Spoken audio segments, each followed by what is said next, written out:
Hey everyone, it's Carissa Wiley at sprinkledwithglitter.com. Thanks for joining me today.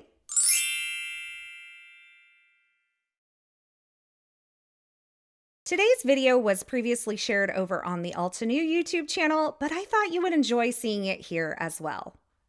I'll be showing you how I created these two cards with those faux metal frames, and I'm going to add some of the easy arrangement antique leaves on the sides as an embellishment. Now this is a large keyhole die set from Altenew that's designed to create that wreath design on the front of the packaging, and inside you'll find all the instructions to create that wreath.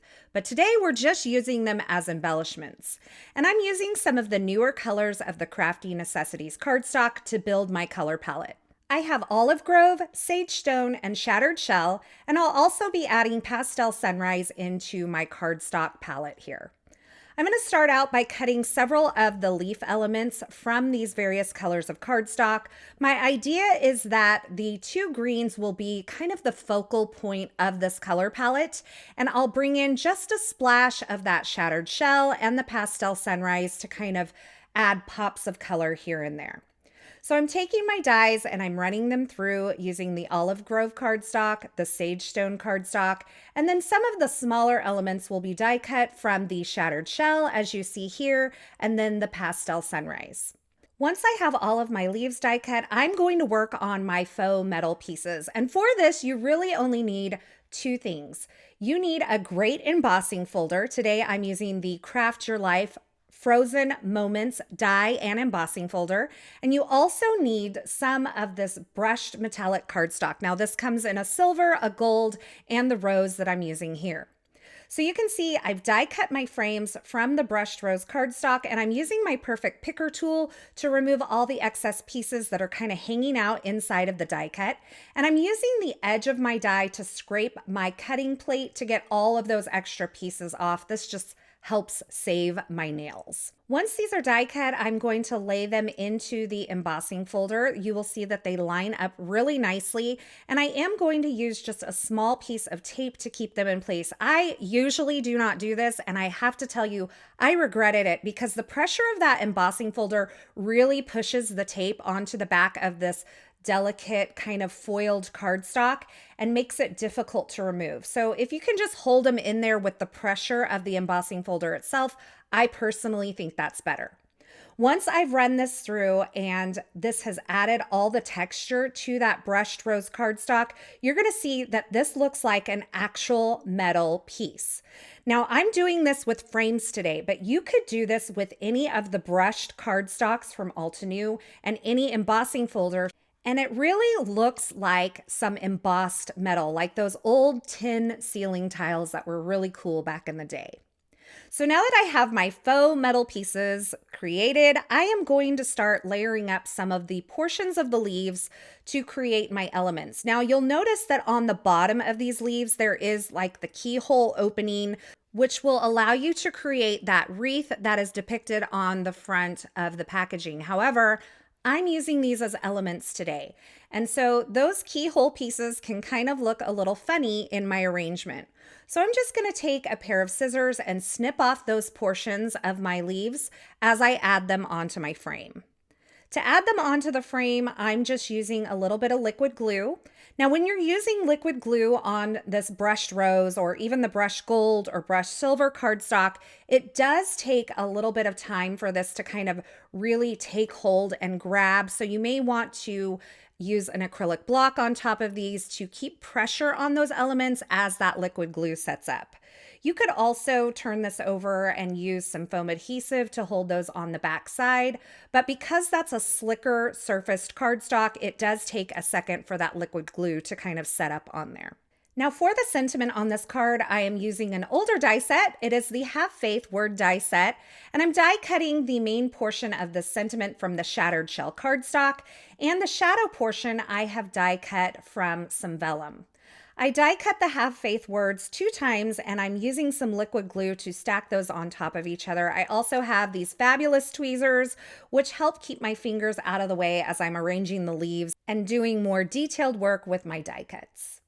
I added this onto the frame, kind of tucking it into the leaf arrangement and using some liquid glue on the right-hand side. I think this is so pretty, and you'll have to let me know in the comments below, is the rectangle frame your favorite or is the oval frame your favorite? Because I think it's the oval frame for me. Now for the background of my card, I decided to bring in the Sagestone cardstock and this woven leaves background stamp from Altenew. This is a really fun way to bring a modern element to this.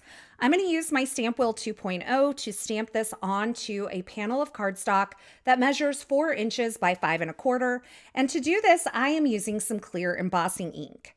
Now I could use Sagestone ink, but instead, I'm just using the embossing ink today because this will give me a tone-on-tone look, and I can use it on any of the colors that I've pulled out today, any color cardstock, and it will give me a tone-on-tone look. Once I've stamped that, I'm using some foam adhesive to adhere this frame into the center of the panel. I think that really modern stripe behind this kind of more antique looking frame is very cool. It almost looks like some really cool wallpaper in the background, which I thought was a fun touch. I'm going to finish this card off with some stellar sequins in the pewter color, and I'm using my Perfect Picker tool to add those onto my card front with some liquid glue. Then I place some 1-inch wide instant dimension foam tape on the back of this panel, and I'm adhering it onto a card base that I created with the Olive Grove cardstock. Aren't these greens absolutely beautiful? I think they would be perfect for a little boy baby card with that shattered shell, or even for a masculine birthday card. I think these additions to the Crafty Necessities cardstock line are absolutely perfect. And there are coordinating ink colors available as well. Now for card number 2, I am stamping a panel of that Sagestone with the same woven stripe stamp set. And I'm also going to stamp a rectangle of that Olive Grove cardstock with the same clear embossing ink. And this is going to go in the center of my card. So I'm making sure that I place that panel of cardstock in the center of my Stamp Wheel 2.0. And that thin sticky mat behind my photopolymer mat in my Stamp Wheel 2.0 really helps me with aligning things in the center of that stamp wheel. So I am going to take and adhere this stamped Olive Grove panel of cardstock to a panel of brushed rose cardstock using some sticky glue tape here. I'll also add some foam adhesive onto the back of my faux metal frame and add that into the center of this panel that I've created. Once I've done that, I am going to embellish it with some of those antique leaves that I've die cut earlier from the Olive Grove, Sagestone, Shattered Shell, and Pastel Sunrise cardstocks. Again, I'm just using some liquid glue and my tweezers to arrange them along the left side of that frame. Once I have all of my leaves arranged, I'm going to add this small panel into the center of my card base using some 1-inch wide foam adhesive, and you'll see how those stripes just line up perfectly with the background because we arranged all of that in the center of the Stamp Wheel 2.0.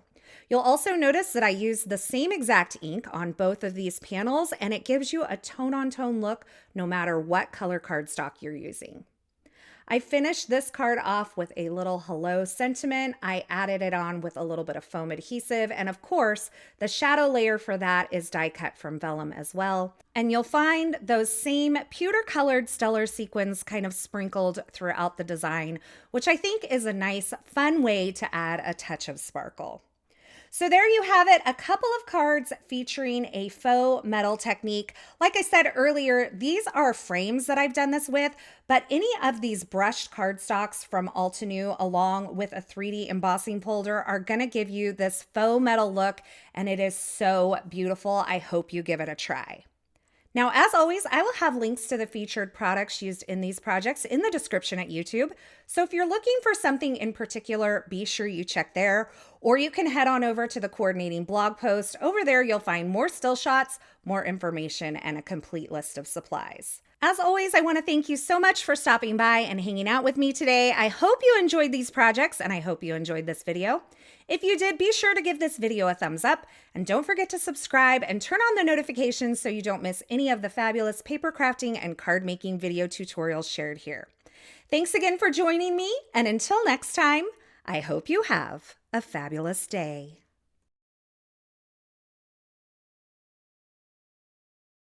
Hey, thanks for sticking around to the very end. You know, if you've made it this far, you are one of my favorites. To subscribe to my channel, go ahead and click the button on the left side of the screen. And here's a couple more video tutorials I thought you might enjoy.